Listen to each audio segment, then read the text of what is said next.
Hey, welcome back to The Business on GMT with me, Aaron Heslehurst. It is the middle of December, which means Christmas isn't far away. Most people, well, they'll have already made plans for the festive break, but if you're not at home with family and friends, and you might be one of the growing number of people heading off on holiday. It'd be nice. The Maldives are one destination that is certainly that are growing in popularity. There they are, right there in the Indian Ocean. Great sunshine, known for its beautiful beaches, pristine water. 1.2 million people are now visiting the country every year, and tourism, of course, accounts for a bulk of that economy. That growing market gets the biggest chunk of visitors, some 29% from China, then it's Germany, and then it's Brits, the UK, second and third. And how do you get there? Or how do they get there? Well, they'll fly, of course. 293 flights a week go into the island paradise. Hey, let's get more. Michael Flynn is chairman of the Small Maldives Island Company, which has just opened 2 new properties on the island and joins us. Michael, great to have you on the program. I want to talk. It's Christmas time. You should be there working. What are you doing here? Who's going? So we say the Chinese. Yeah, the Chinese. But traditionally, it's been a strong European market. The UK was the number one market for many, many years, and that's evolved across the rest of Europe.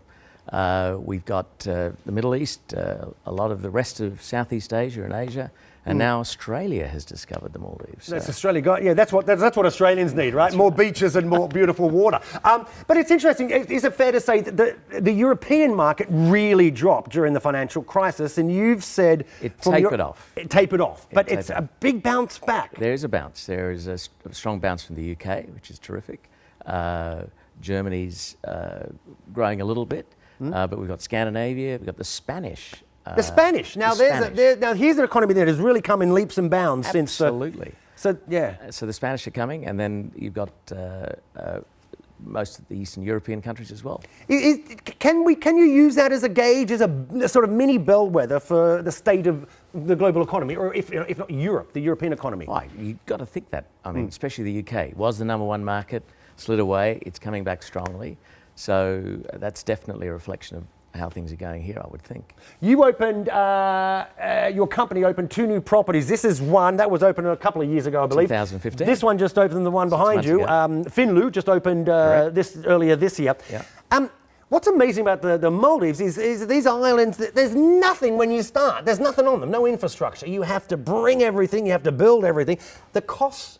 What does that cost? It must cost a fortune. It's substantial, and we mustn't forget the pristineness you've got to protect, and that's part of the cost of ensuring that you build it properly.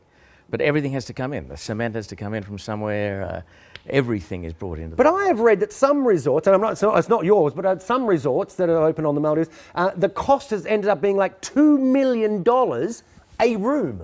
That is what's been suggested, yes. Yeah, okay. I mean, that's a lot of money. If you look at a property that's got, say, 50 rooms, there's $100 million. Absolutely. That is quite phenomenal. If we look at the logistics of building, but the logistics of feeding all these people.